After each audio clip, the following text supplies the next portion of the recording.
السلام علیکم عزیز ناظرین، بسم اللہ الرحمن الرحیم۔ ناظرین، ابو جہل کا اصل نام عمر ابن حشام اور کنیت ابو الحاکم تھی، جس کی وجہ سے وہ عرب میں ابو الحاکم کے نام سے جانا جاتا تھا۔ رشتے میں حضرت عمر رضی اللہ تعالی عنہ کا ماموں اور اسلام کے عظیم سپہ سالار حضرت خالد بن ولید رضی اللہ تعالی عنہ کا چاچا تھا۔ عام لوگوں کا خیال ہے کہ ابو جہل کو یہ نام اسلام نے کم علمی اور جہالت کی وجہ سے دیا تھا، جو کہ بالکل غلط ہے۔ ابو الحاکم کا مطلب ہے علم و حکمت کا بادشاہ۔ وہ کئی گھنٹے بڑی لمبی لمبی تقریریں کیا کرتا تھا، شاعری بھی خوب جانتا تھا اور اپنے دور میں خانہ کعبہ کی نگرانی کیا کرتا تھا۔ میلے اور محفلیں بھی کروایا کرتا تھا اور خانہ کعبہ کی تعمیر و توسیع میں بھی بڑھ کر حصہ لیا کرتا تھا۔ عرب کے لوگ دور دراز علاقوں سے لمبی مسافتیں طے کر کے اس کی تقریریں سننے آیا کرتے۔ ایک دن خانہ کعبہ کی دیوار سے ٹیک لگا کر بیٹھا تھا کہ ایک سیدھا سادہ دیہاتی کا وہاں سے گزر ہوا، جس نے کہا کہ صاحب، اگر اجازت ہو تو ایک بات پوچھو، مگر آپ وعدہ کریں کہ سچ بولیں گے اور میرے سوال کے جواب میں کوئی ڈنڈی نہیں ماریں گے۔ جواب میں ابو جہل نے دیہاتی سے کہا کہ پاگل ہو گئے ہو، دیکھتے نہیں میں کتنی پاک اور متبرک جگہ بیٹھا ہوں، اس جگہ بھلا کوئی جھوٹ بول سکتا ہے؟ پوچھو کیا پوچھتے ہو؟ دیہاتی نے کہا، اے ابو الحاکم، محمد بن عبداللہ کے بارے میں آپ کا کیا خیال ہے؟ دیہاتی کی زبان سے یہ غیر متوقع سوال سن کر ابو جہل تلملا اٹھا اور اس سے کہنے لگا، او ظالم، اس پاک جگہ تمہیں یہ سوال نہیں پوچھنا چاہیے تھا۔ جس کے جواب میں دیہاتی نے کہا کہ میں نے اس لیے اس جگہ کا انتخاب کیا ہے کہ یہاں کوئی جھوٹ بولنے کی جسارت نہیں کر سکتا۔ حیرانگی اور پریشانی کے آثار اس کے چہرے پر عیاں ہو گئے اور برائی ہوئی آواز کے ساتھ دیہاتی سے کہا، آسمانوں کے رب کی قسم، اس نیلی چھت کے نیچے اور اللہ کی اس زمین پر محمد ابن عبداللہ صلی اللہ علیہ وآلہ وسلم جیسا سچا اور راست باز آج تک نہ پیدا ہوا ہے نہ ہوگا۔ وہ خود بھی سچا، اس کی نبوت بھی سچی، اس کا دین بھی سچا، اور چشم فلک نے اس جیسا صادق اور امین آج تک نہیں دیکھا۔ دیہاتی نے حیران ہو کر کہا، جناب، اگر ایسی بات ہے تو کیوں نہ چل کر ان کی بیعت کر لی جائے اور جو دعوت وہ دے رہے ہیں اسے قبول کر لی جائے۔ جس کے جواب میں ابو الحاکم نے وہ بات کہی جس نے اسے ابو جہل بنا دیا۔ کہنے لگا، تیری ماں تجھ کو روئے، کبھی ان کی محفل میں جا کر دیکھو، وہاں تو عالم یہ ہے کہ کئی دن پیٹ پر پتھر باندھنا پڑتا ہے، اور اطاعت و فرما برداری کا یہ عالم ہے کہ ان کے ماننے والے ان کے وضو کا پانی زمین پر نہیں گرنے دیتے، بلکہ اپنے کپڑوں سے مل لیتے ہیں اور ان کا پسینہ بوتلوں میں ڈال کر محفوظ کر لیتے ہیں۔ ان کی محفل میں آقا و غلام کی بھی کوئی تمیز نہیں، سب برابر سمجھے جاتے ہیں۔ جبکہ تم کو معلوم ہے کہ میں قریش کا ایک مانا اور جانا ہوا سردار ہوں۔ لوگ میری قدم بوسی کرنے کے لیے طول و عرض سے میرے آستانے پر حاضری دینے آتے ہیں، اپنا مال و متاع نذرانے کے طور پر پیش کرتے ہیں، اور کوئی غلام میرے سامنے بیٹھنے کی جرت نہیں کرتا۔ تمہارا کیا خیال ہے میں یہ جاہ و حشمت، یہ شان و شوکت قربان کر کے ان کے قدموں میں جا بیٹھوں؟ یہ وہ جواب تھا جو ابو جہل کے اس مائنڈ سیٹ کی عکاسی کرتا تھا جیسے اسلام جہالت کا نام دیتا ہے کہ دوسروں کی باتوں کو سننے سے ہی یکسر انکار کر دینا چاہیے۔ اس کا دعویٰ اور دلیل کتنی ہی وزن دار ہو، حقیقت پسندانہ کیوں نہ ہو، عمر ابن حشام کو ابو جہل جو ہی نہیں کہا گیا، بلکہ ایک بار تو ایسا بھی ہوا، بڑی تیز بارش اور آندھی و طوفان تھا۔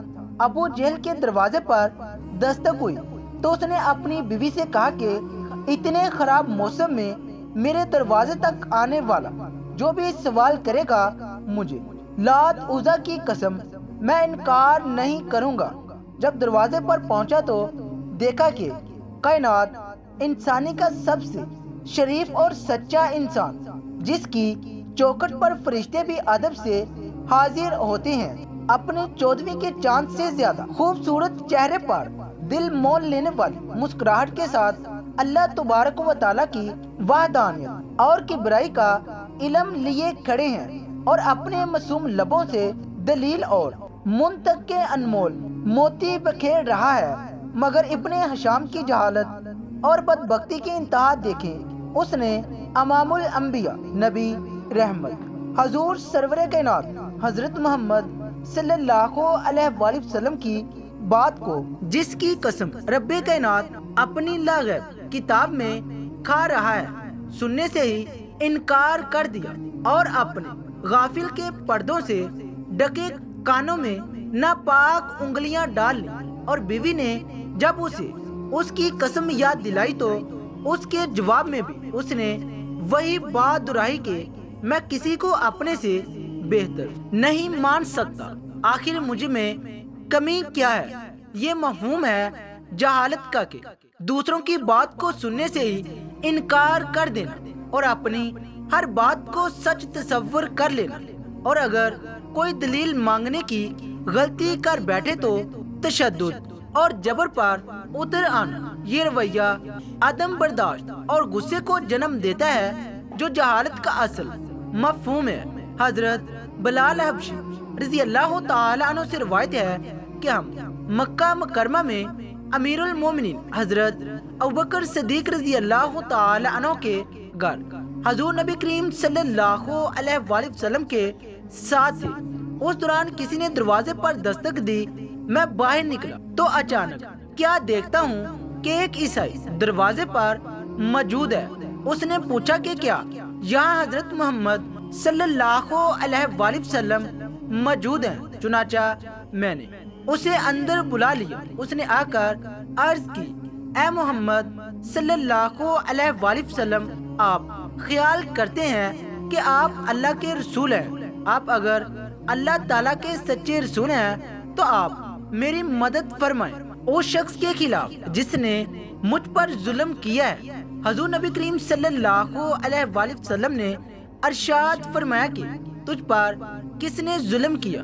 اس عیسائی نے کہا کہ ابو جہل بن ہشام نے میرا مال زبردستی چھین لیا ہے۔ حضور نبی کریم صلی اللہ علیہ وآلہ وسلم اٹھ کھڑے ہوئے، اور یہ ہجرت کے زمانے کی بات ہے۔ حضرت بلال حبشی رضی اللہ تعالیٰ عنہ فرماتے ہیں کہ ہم نے عرض کیا، یا رسول اللہ صلی اللہ علیہ وآلہ وسلم، اس وقت ابو جہل کے کلولہ کرنے کا وقت ہے، تو اس وقت آپ کا جانا اس پر کہیں شاخ نہ گزرے، اور ہمیں ڈر ہے کہ کہیں وہ غضبناک نہ ہو جائے اور کہیں آپ کو اذیت نہ پہنچائے۔ لیکن حضور نبی کریم صلی اللہ علیہ وآلہ وسلم نے ہماری گزارش کو نہ سنا اور ابو جہل کی طرف تشریف لے گئے، اور ابو جہل کا دروازہ کھٹکھٹایا تو ابو جہل غضبناک ہو کر باہر نکلا۔ اچانک دروازے پر کیا دیکھتا ہے کہ رسول اللہ صلی اللہ علیہ وآلہ وسلم تشریف فرمائے۔ ابو جہل نے کہا، اندر تشریف لائیں، اور ساتھ ہی کہنے لگا، آپ میری طرف پیغام بھیج دیتے تو میں آپ کی خدمت میں حاضر ہو جاتا۔ حضور سرور کائنات حضرت محمد صلی اللہ علیہ وآلہ وسلم نے ارشاد فرمایا کہ تو نے اس عیسائی کا جو مال لیا ہے تو اس کا وہ مال فوراً واپس کر دو۔ ابو جہل نے کہا، کیا آپ اس کام کے لیے تشریف فرما ہوئے؟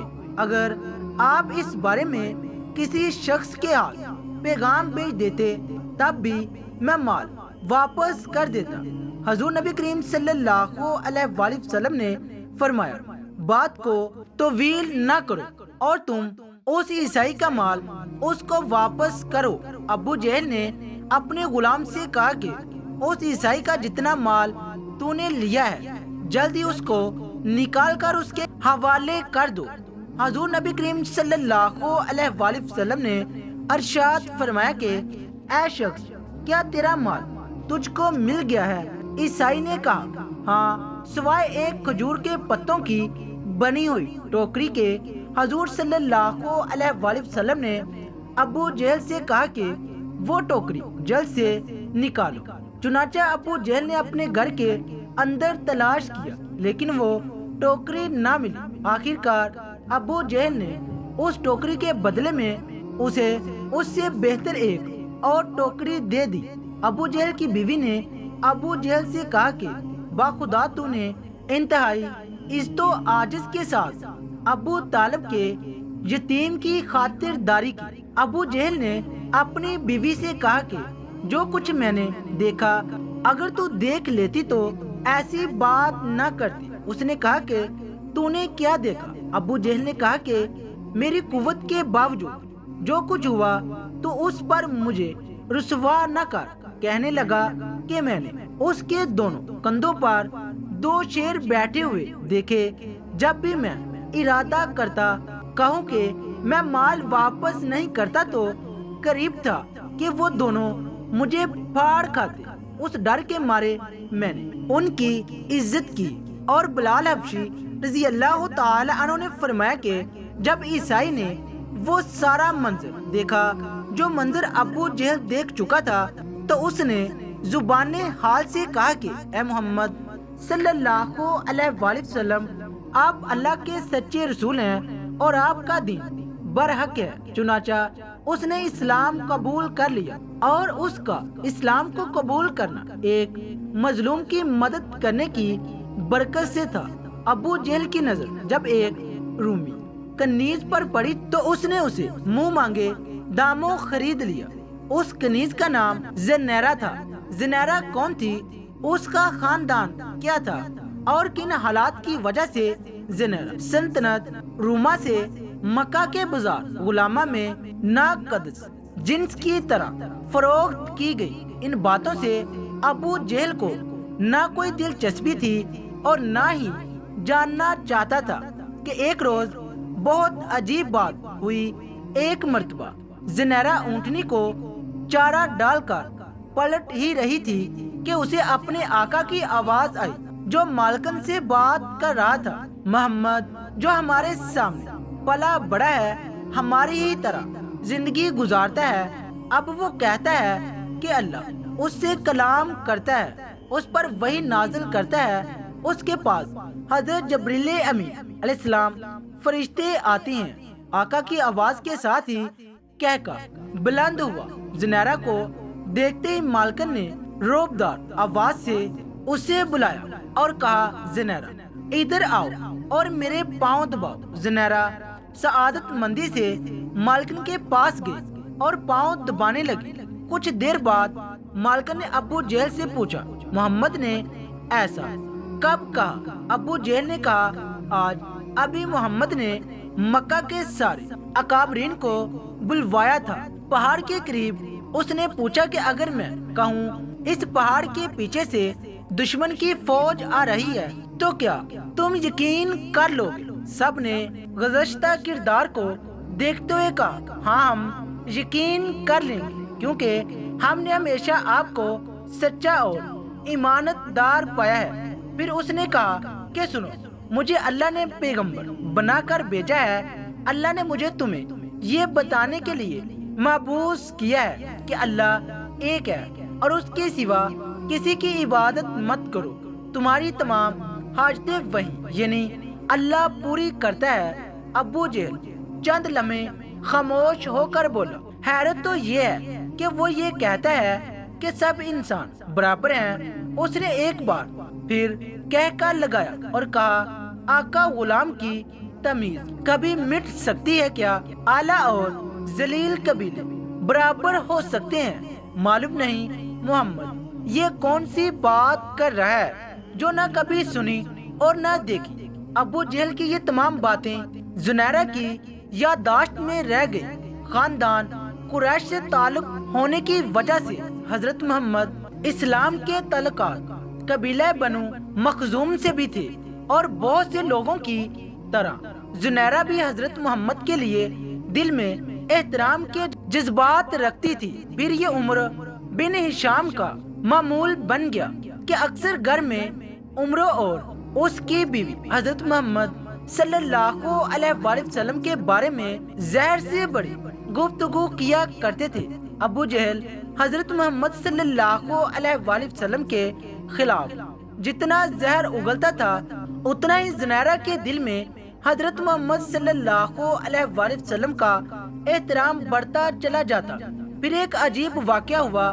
ابو جہل کی بانڈی سمیہ نامی بوڑھی کنیز نے زنیرہ سے حضرت محمد صلی اللہ علیہ وآلہ وسلم کے متعلق باتیں کرنا شروع کی۔ ایک رات سمیہ نے بتایا کہ آج شام ان کے شوہر، سسر اور 2 بیٹوں عمار اور عبداللہ نے اسلام قبول کر لیا ہے، اور زنیرہ کو ہدایت کی کہ یہ بات کسی کو نہ بتانا۔ حضرت سمیہ خاندان سے چوری چھپے نور نبوت سے اپنے قلب و روح کو منور کرتی رہی۔ سمیہ نے زنیرہ کو بتایا کہ رسول اللہ صلی اللہ علیہ وآلہ وسلم کا یہ پیغام لے کر آتی ہیں کہ اللہ ایک ہے، اللہ ہی کی عبادت کرو اور اپنے تصور و خیال سے بنائے گئے تمام بتوں کو توڑ پھینکو۔ اللہ نے تمام انسانوں کو آزاد پیدا کیا ہے اور سب انسان آپس میں برابر ہیں۔ نہ عربی کو اجمی پر فوقیت حاصل ہے، نہ ہی اجمی عربی سے بڑھ کر ہے۔ اللہ کے نزدیک بزرگی کا صحیح حقدار اور پسندیدہ وہ ہے جو متقی ہو، جس کے اندر اللہ تعالیٰ کی صفت کا نور ہو۔ ان باتوں میں زنیرہ کے بے شمار سوالوں کا جواب موجود تھا۔ ایک روز وہ کسی طرح حضرت سمیہ کے ساتھ بارگاہ رسالت میں حاضر ہوئی۔ سراپا محبت و رحمت کی ہستی نے شفقت سے اس کے سر پر ہاتھ پھیرا اور دعا دی۔ برسوں محبت کے لیے تشریرہ کی آنکھیں ڈب ڈبا گئی، دل میں دبی ہوئی محرومیوں کا آتش فشاں گویا پھٹ پڑا اور وہ پھوٹ پھوٹ کر رونے لگی۔ اس کے وہم و گمان میں بھی نہیں تھا کہ کوئی اس غلام کو محبت بھی دے سکتا ہے۔ نور نبوت کی ضیاء پاشیوں سے زنیرہ کا بطن آفتاب کی طرح روشن ہو گیا تھا۔ دل تو نہ جانے کب سے اس خدائی پکار پر سر تسلیم خم کر چکا تھا۔ اب وہ ایک معمولی کنیز سے رسول اللہ صلی اللہ علیہ وآلہ وسلم کی عظیم المرتبت صحابیہ زنیرہ بن گئی۔ رسول اللہ صلی اللہ علیہ وآلہ وسلم زنیرہ کو اللہ کے قرب کے لیے چند طریقے مرحمت فرمائے اور تاکید فرمائی کہ ابھی اپنے قبول اسلام کا اعلان نہ کرو۔ زنیرہ دولت ایمان سے سرفراز ہونے کے بعد واپس آ گئی، لیکن عشق چھپائے نہیں چھپتا۔ ابو جہل کو آخر معلوم ہو ہی گیا کہ زنیرہ مسلمان ہو گئی ہے اور عشق حقیقی پر قدم رکھ دیا ہے۔ پھر اس کی جہالت و ظلم کا وہ باب کھل گیا جس کی وجہ سے اس کا نام ابو جہل مشہور ہو گیا، اور آج بھی اس کا نام عمر بن ہشام بہت کم لوگ ہی جانتے ہیں۔ اور ابو جہل نے حضرت زنیرہ پر ظلم و ستم کے پہاڑ توڑنا شروع کر دیے۔ ابو جہل حضرت زنیرہ پر اتنی بری طرح تشدد کرتا کہ وہ بے ہوش ہو جاتی، وہ مار مار کر تک جاتا، مگر اللہ تعالیٰ کی یہ نیک اور صابر بندی سب کچھ سہ لیتی، مگر پائے استقلال میں ذرا بھی لرزش نہ آتی۔ ابو جہل ہر روز نئے نئے طریقوں سے ظلم کرتا، کبھی کئی دن تک کھانے کا ایک لقمہ بھی نہ دیتا، کبھی سونے پر پابندی لگا دیتا اور اونگ آتے ہی کھال تک نوچ لینے والی چھڑی سے مار مار کر لہو لہان کر دیتا۔ حضرت زنیرہ کا پورا جسم زخمی رہتا اور اس میں سے خون اور پیپ رسنے لگتا، مگر اب وہ روح کی اس سفر پر غمزان تھی جہاں مادی جسم کو آدمی روح کے کول یا لباس کی صورت میں دیکھتا ہے۔ رسول اللہ صلی اللہ علیہ وآلہ وسلم کو جب حضرت زنارہ کے اوپر ہونے والے ظلم کی خبر پہنچی تو غمگین ہو جاتے اور ایک مرتبہ آپ کے ایمان پر امیر المومنین حضرت ابوبکر صدیق رضی اللہ تعالی عنہ ابو جہل کے پاس گئے تاکہ انہیں خرید کر آزاد کر دے اور اسے کہا کہ زنیرہ کو فروخت کر دو، مگر وہ ایک کینہ پرور شخص تھا، لہذا اس نے حقارت سے انکار کر دیا۔ اس کا ظلم و جبر یہاں تک بڑھ گیا کہ حضرت زنیرہ کی بنائی جاتی رہی اور آنکھیں بے نور ہو گئی۔ یہ دیکھ کر ابو جہل طنزیہ لہجے میں بولا، دیکھا لات عزا نے تجھے اندھا کر دیا ہے، اب تم محمد صلی اللہ علیہ وآلہ وسلم کے دین کو چھوڑ دے۔ اس جملے نے حضرت زنیرہ کے دل کو تڑپا کر رکھ دیا، مگر وہ خاموش رہی۔ یہ بات اتنی مشہور ہوئی کہ مشرکین حضرت زنیرہ کی مثال دے کر مسلمانوں پر جملے کسنے لگے کہ دیکھو زنیرہ کو لات عزا نے اندھا کر دیا ہے۔ ایک روز چند مشرکین نے یہ بات حضرت زنیرہ کے سامنے کہی تو حضرت زنیرہ نے تڑپ کر کہا، خدا کی قسم لات عزا لکڑیوں پتھروں کے بت ہیں، وہ کیا جانتے کہ کون انہیں پوج رہا ہے، کون انہیں پوجتا۔ اگر میری بنائی زائل ہو گئی ہے تو وہ مصیبت میرے لیے اللہ کا ایک امتحان ہے، اگر وہ چاہے تو میری یہ بنائی واپس بھی دے سکتا ہے۔ اللہ تعالی ہمیں نیکوکاروں میں شامل فرمائے اور ہمارا خاتمہ بالخیر فرمائے، آمین۔